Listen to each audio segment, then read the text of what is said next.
Here's a controversial take for you.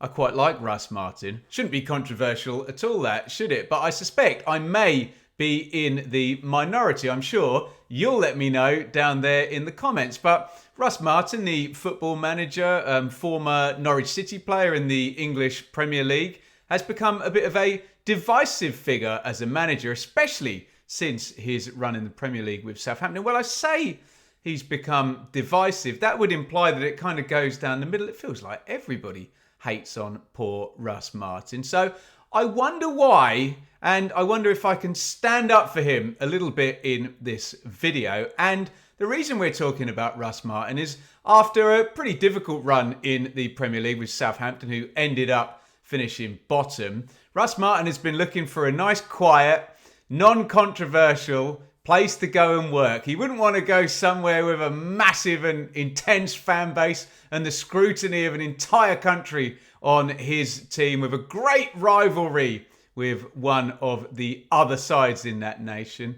Well, that is exactly what Russ Martin has done, because he has been announced as the Rangers manager up in Scotland. And let's talk about this. Let's talk about how he's got there and why he is indeed so hated on. I mean, look, before we get into the actual football, let's talk about how Russ Martin carries himself. Because, I don't know, you tell me, for maybe 50% of the doubters, that might be the issue. It's, I don't know, it's the working class, working game, isn't it? And he's got his nice beard and his lovely hair, and he's quite a handsome man, isn't he, Russ Martin? Is that off-putting to people? I don't know. Is it any more off-putting, though, than the way that Russ Martin talks about football? And I think that may be the key for some people and their seemingly endless dislike for Mr. Martin. I've watched his press conference today at Rangers. I've watched a couple of his interviews. I've watched loads of his interviews over time. I've met the guy and he was very nice. But when he talks about football, it does start to sound a little bit buzzwordy, doesn't it? A little bit management speak about the bravery of the group and how proud we are of the trust we gave to the players and how they repaid us with their great bravery in difficult circumstances and all of that type stuff. Look, it is what it is. It doesn't particularly bother me, but I can see why it might bother other people. So, first and foremost, do people find Russ Martin just a bit irritating, the way he carries himself? I don't, but I get why people do. Let's talk about the football, though, because I remember a time where, and maybe this is a turn-off for people, it was definitely the hipster pick to say, oh, have you seen what Russell Martin is doing with MK Dons down in League One? Because I forget, there was this goal, wasn't there, with like 50, 60 passes, some kind of record for the number of passes before a goal. And I'm sure that's going to be making people's heads explode already down there in the comments, because, yeah, you don't get a prize for the most passes leading up to a goal. You just get a goal. It's the same as getting a goal that had 3 passes, one that had 55 passes. But there was a time where Russ Martin was kind of the hipster pick as the up-and-coming manager, playing this hyper possession style with MK Dons in League One. And that was passed on to Liam Manning, who actually took them from a sort of survival team there in League One up to the middle of the table. I think that's probably something that irks people about Russ Martin as well. That before Southampton, there was a sense that, was he failing upwards? He used to always play this kind of lovely football that got lots of attention and, you know, some scorn. Wait till he gets to the Premier League for that.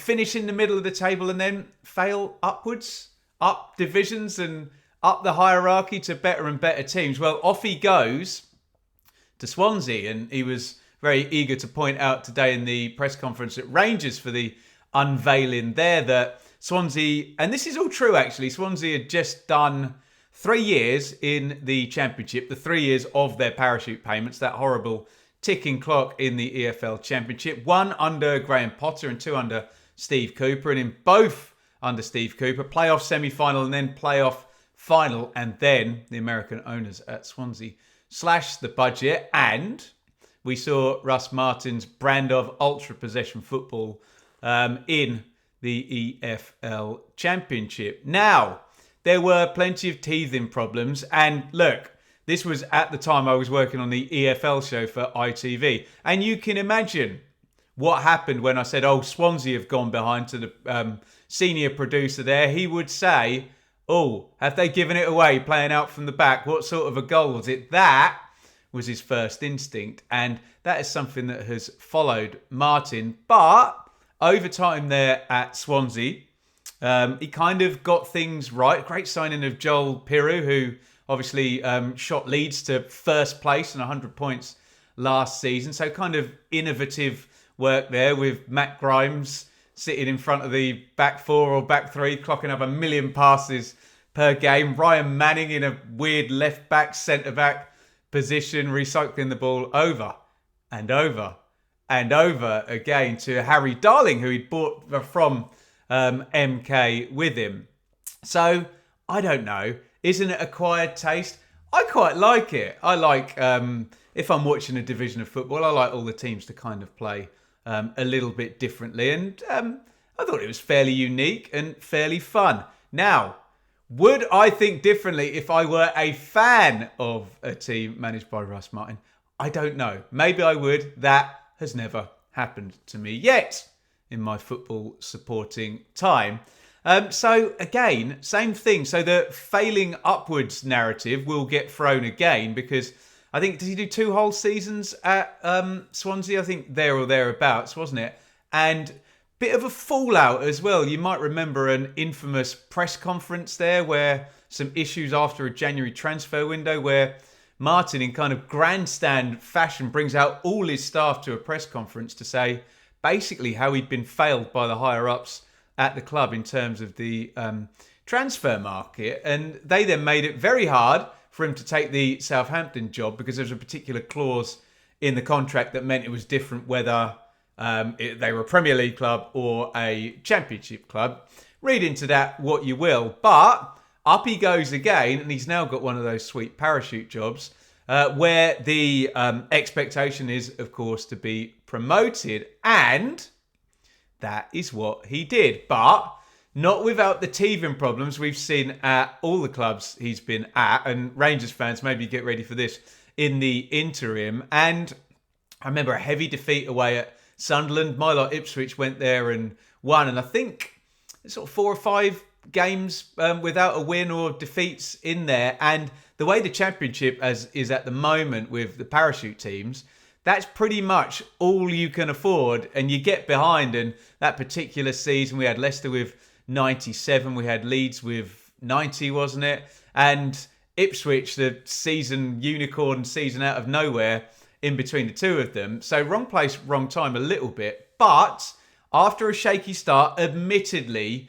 with pretty good players as you get for the level when you manage a parachute team, it was a big promotion push, wasn't it? And a giant undefeated streak. I think maybe 23 games, was it? Someone will fact check me in the comments. So there is a pattern with Russ Martin of a bit of a slow start, a little bit of patience needed, and then away it goes when things click. Will he get patience at Rangers? Will he? Heck. There's a particular game which is a very fond favourite of Ipswich fans where in that title race, Southampton frankly played Ipswich off the park for the majority of the game. Kieran McKenna, the Ipswich manager, played the chaos card, threw some forwards on, made it a bit more direct, and Southampton lost their lovely control and all the sound bites Russ Martin tells you about controlling the game aggressively with or without the ball and making territory and, you know, just being in charge. They couldn't do that. And Ipswich nicked the game late in the day. And it's a big turning point. But Martin took Southampton up via the playoffs. And for those people who say there's no plan B, you are wrong, because he let Leeds have the ball in the playoffs. There was a change of tactics for the semi-final against West Brom as well. And go and look at the data.